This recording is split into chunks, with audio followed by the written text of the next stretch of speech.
Hello, nice to have you join us on the news at 5, live from Channels Television's global headquarters in Lagos, Nigeria. I'm Dominic Iwiwu with the stories and reports we're tracking at the moment.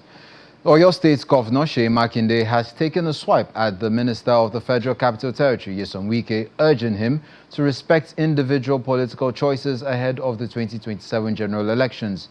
Speaking during a media interaction in Ibadan, the Oyo State's capital, Governor Makinde made it clear that he would not be backing President Bola Tinubu in 2027, stressing that no one has the authority to impose political allegiance on others.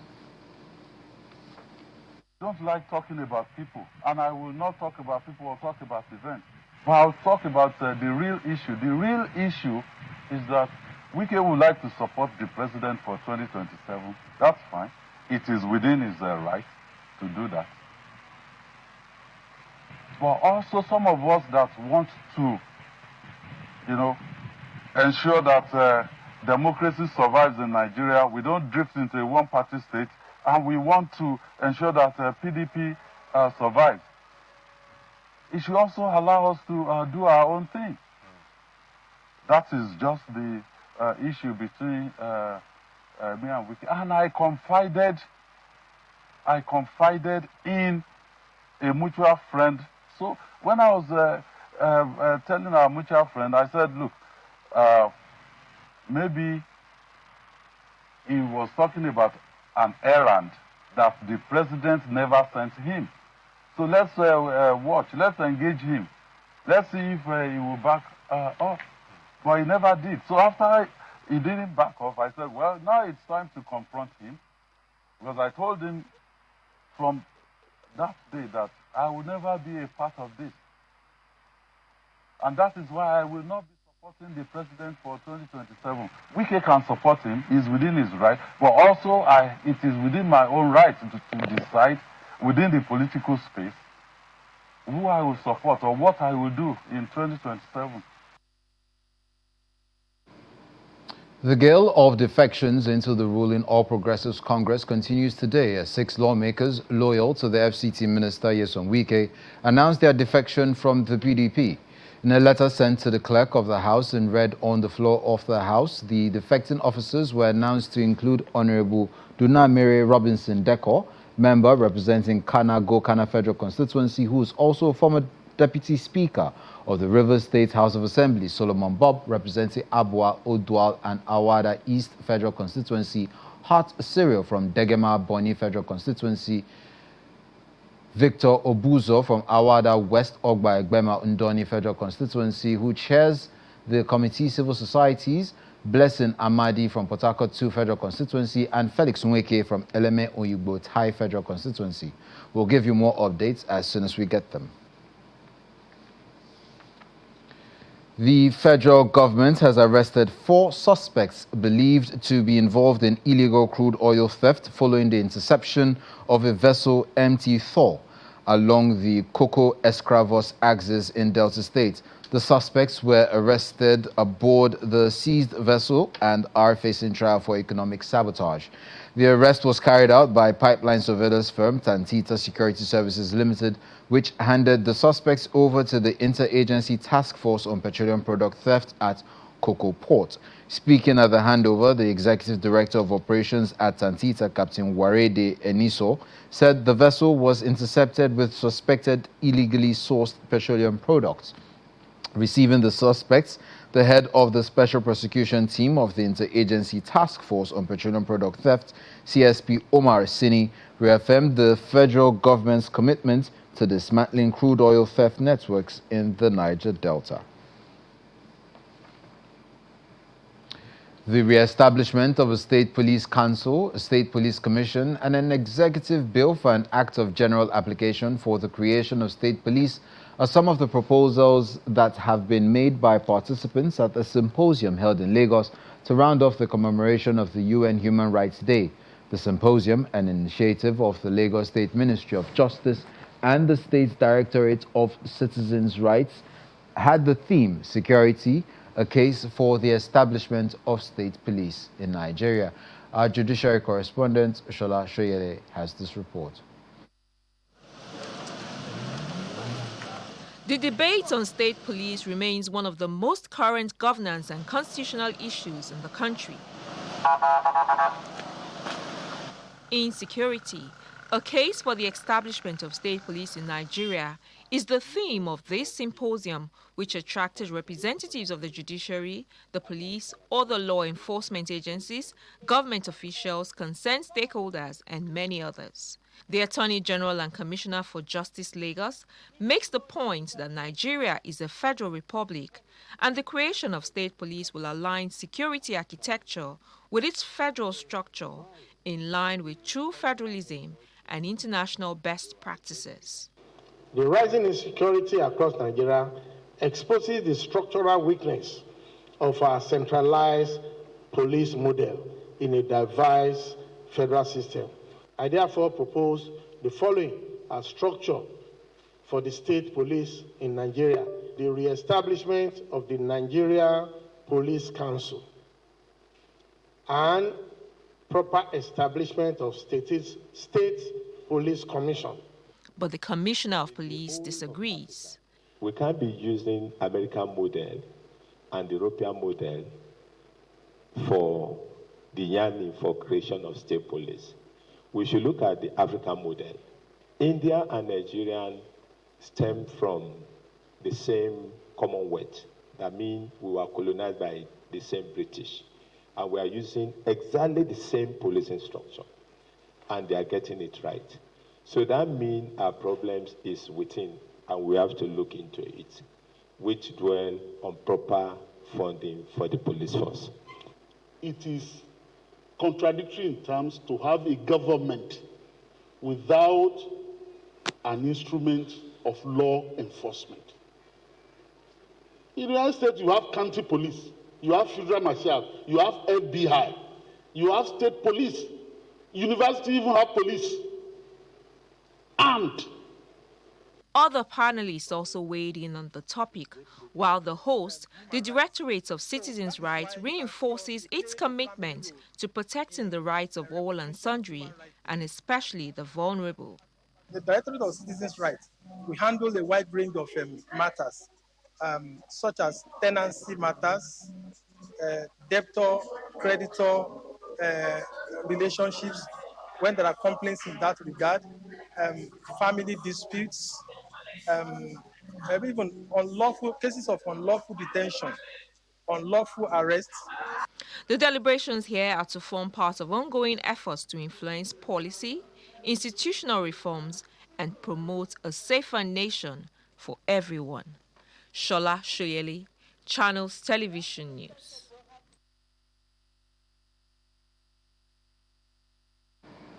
The Kaduna State's Governor Obasani has signed the 2026 appropriation bill into law, unveiling a budget that places strong priority on education, healthcare, and infrastructure development.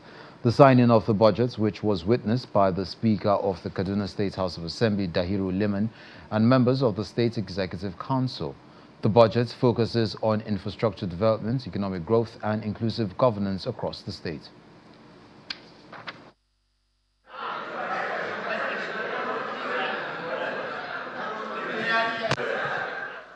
Inside the Executive Council chamber of Sir Kashim Ibrahim Government House, Governor Obasani signs into law the 2026 Kaduna State Budget, with a total outlay of 985.9 billion naira. The budget is titled Consolidation of Transformation for Inclusive Development.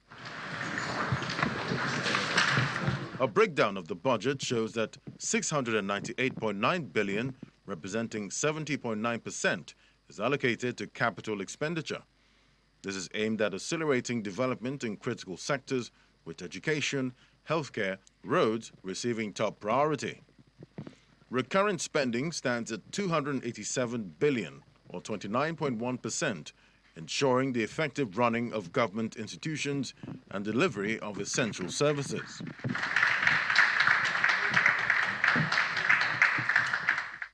A defining feature of this budget is our resolve to correct long-standing exclusion errors by allocating 100 million to every ward in Kaduna State for community-driven projects. We are empowering our people to determine their priorities and drive development from the grassroots. This government that listens, governance that includes, and governance that delivers. We reaffirm family committed to fiscal discipline. We remain firmly committed to fiscal discipline and responsible financial management. The 2026 budget introduces no new loans, and we have already paid 114.9 billion in debt servicing. Cabinet members also make their inputs about the budget. Another area that the government is looking into and is giving a priority so that Kaduna will keep its lead is in the area of fighting malnutrition. So in every sector of the budget, all those line MDAs that have one form of nutrition activity or the other, the budget has been tagged. These can be found in Ministry of Education, Health, Environment and Natural Resources, Agriculture, and indeed Planning and Budget Commission for coordination. With the signing of the 2026 budget into law, the Kaduna State government says it is set to deepen investment in all sectors in order to consolidate on the achievements recorded in the outgoing year. Now, the Federal Inland Revenue Service has organized a sensitization workshop in Kano State with the aim of dispelling misconceptions surrounding the new tax laws ahead of the implementation in January 2026. Information gap about the new tax laws has generated concerns among Nigerians on how they may affect incomes and businesses. Our correspondent Abubakar Salihu reports.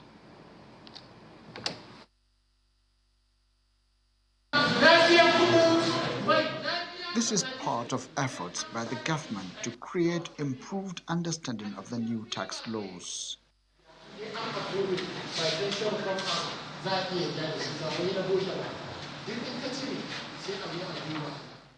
Most of those in attendance at this meeting are young entrepreneurs that recently graduated from the National Technology Incubation Center in Kano. So the major emphasis on individuals are those that are high income, the high net worth individuals, the Dangotes, those in the oil and gas. I don't know whether we have them in this environment. We don't have. So these are those that will pay more taxes. We are going to see the tax table. So please open your mind, have all the questions that you want to ask. Those that we can answer it here, will take it. The facilitators allay the concerns of entrepreneurs and the tax laws. This tax reform issue is a national issue, and the populace need to be educated so that they will know why government is now bringing up this tax reform for the benefits of all Nigerians. This is a sensitization workshop that is organized to build capacity of general public, which include the employees, businessmen, and general public about the new tax laws in Nigeria. The target participant are general public, whether you are employed or you are doing a business as an individual or you have a company or you are in the market, in the roadside. As far as you are a taxable person in Nigeria, this workshop is for you. Participants at the program included members of the Kano business community, academics, revenue generation stakeholders from both state and federal levels, as well as representatives of banks and other key players in the financial sector. Abubakar Salihu, Channels Television News. You're watching the news at 5 live on Channels Television. Still ahead, the Nigerian Railway Corporation commences 50% discounts on train rides nationwide. That's when we'll come back.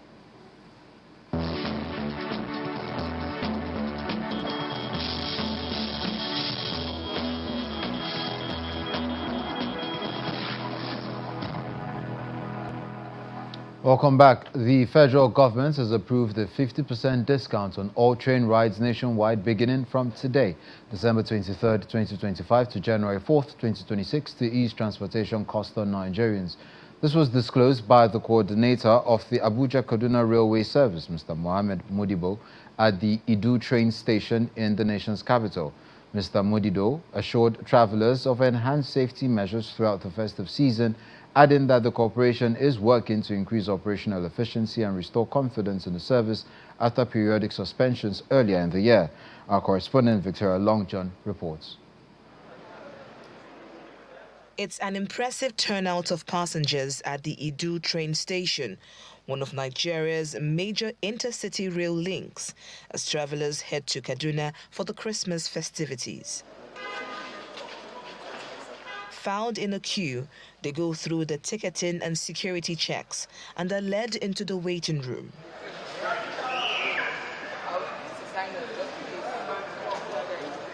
The Nigeria Railway Corporation is assuring of heightened security presence on board the trains and the decision to discount tickets nationwide. The tickets are being discounted. The business class from 6,500 is discounted to 3,250.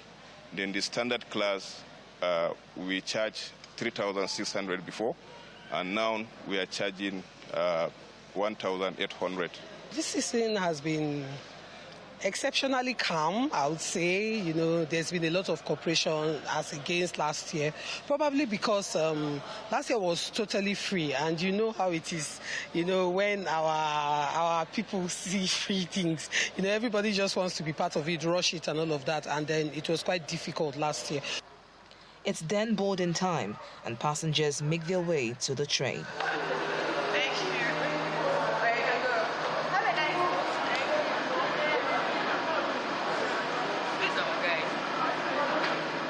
On board the train, the atmosphere is a blend of anticipation and festive spirits, with families laden with luggage and holiday parcels filling both the economy and executive coaches. The train then departs the Idu station for the 3-hour journey to Rigasa, Kaduna State, with a scheduled stop at the Kubwa train terminal. Some of the passengers who spoke to Channels Television cited security challenges on major highways, comfort and predictable travel time as their reason for choosing rail transport, particularly this season. You know, train is safer and it's cheaper also. And you see the roads are very bad from here to Kaduna, more especially when you reach from Jere to Katari. You can spend 3 hours, 4 hours before you reach Kaduna. But in train, within 2 to 3 hours, you'll be in Kaduna. Sometimes in August this year, use the road. It was terrible. So this time around, I decided to use the train. Train is the safest, I feel, and I know it's the safest, and also the comfortability, and also the cheapest. I love going on the train because of it's comfortable, and also you can get to Kaduna on time. They also urged the government to provide more coaches, increase the frequency of rides, and improve the ticketing system. The people that are saddled with the responsibility of the ticket process here, we can do better. Lagos-Ibadan train, I sat down in my comfort zone, booked the train, went there and entered peacefully. Here, getting the ticket is a miracle. Before, daily they have 3 chiefs, but now we have only 1 due to maybe a shortage of the coaches. So I appeal to federal government just to do well in transportation of this train. This is the Kubwa terminal where the Kaduna-bound train made its first stop. While some passengers alighted here, others boarded as the train makes its onward journey to Rigasa in Kaduna State. As road transport becomes increasingly challenging this peak season, more Nigerians are turning to rail transport as a dependable alternative. And for those on board today's journey, the trains are not just a means of convenience, but peace of mind. From the Kubwa terminal, Victoria Longjohn, Channels Television News. Now, the Yobe State government has commenced the distribution of wheat offals to livestock farmers in 36 strategic areas in the state. The initiative is part of the World Bank-supported Livestock Productivity and Resilience Support Project, ELPRES. Speaking during the flag-off of the distribution at Gadaka in Fika local government, the value chain officer of ELPRES in the state, Mr. Usman Magaji, said a total of 6,500 bags of the wheat offal will be handed over to the farmers. Yobe State, like many states in Nigeria, faces the challenge of farmers-herders clashes. Oftentimes, encroachment of farmlands and grazing routes have led to major conflict. We had a meeting sometime last year with all the farmers and herders. Hearing from them, the herders complained that most of the olden days cattle route, water fonts where they drink water has all been turned to farmland. And those grazing areas were now farmland. And most often when they come, they find lands, farms on their part, and they allow the animal to graze, and thereby it causes havoc. However, to mitigate the challenge and proffer a more lasting solution to the problem, the Yobe State Livestock Productivity and Resilience Support Project, ELPRES, is distributing 6,500 wheat offal to 36 sedentary areas across the state. It is also providing boreholes to address water scarcity for the livestock farmers. Now we have brought 100 bags of wheat offal and 4 drenching guns, 2 cartons of sad leak, and 1 carton of albendazole suspension for livestock improvement and improvement of productivity for livestock and assistance to pastoralists. The benefiting communities applauded the Yobe State government for the intervention. We are grateful for the gesture. In the past, we had to source money to buy the wheat offal, but now government has given us for free, as well as drill boreholes. We were plenty here, but because of water scarcity, many left the community. This community has been in existence in the last 100 years. With the measures adopted, the Yobe State government is optimistic that it will help reduce conflict between crop and livestock farmers.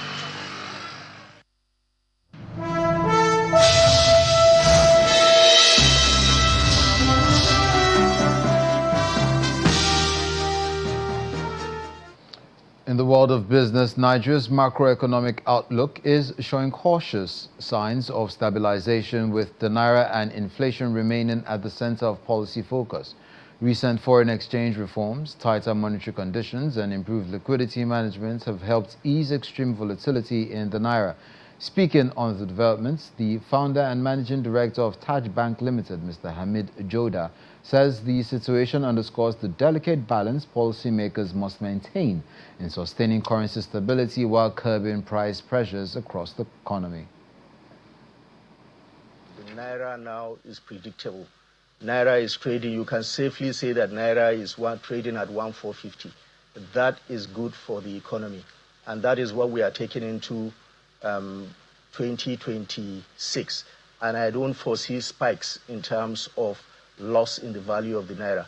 Possibly we may see some gain, but most important word there to look out for is stability, which we are seeing in the economy today. Now, the next thing is inflation. Where is inflation? Inflation, at the beginning of the year, it was 30-something%. Today, it's 14%. You look at the components of the CPI, food inflation is tapering downwards. There is predictability everywhere in terms of rates, telecom rates, in terms of oil and gas and so on, at the retail end. So by the time you aggregate all the components in the CPI, you find that inflation is likely to even taper a bit downwards, maybe 12%, I'm not sure. That is also quite significant in the economy. Third, you are also looking at the well-conceived recapitalization exercise that the central bank embarked upon. It will round up by March 31st next year. And by the time we round up, banks will have a lot of capital on their balance sheets. Now, what will they do with the capital? They will be looking for outlets, for credit outlets. And that's why I'm optimistic that credit will flow to MSMEs and credit will flow in the economy by next year, because banks will be looking for opportunity to deploy funds. Seplat Energy PLC has completed the transition of its onshore operated assets to the Petroleum Industry Act fiscal regime, marking a major regulatory milestone for the indigenous energy company. The new fiscal framework will apply to the company's former oil mining leases 4, 38, 41, and 53, and is scheduled to take effect from January 1, 2026. The transition follows the issuance of new petroleum mining leases.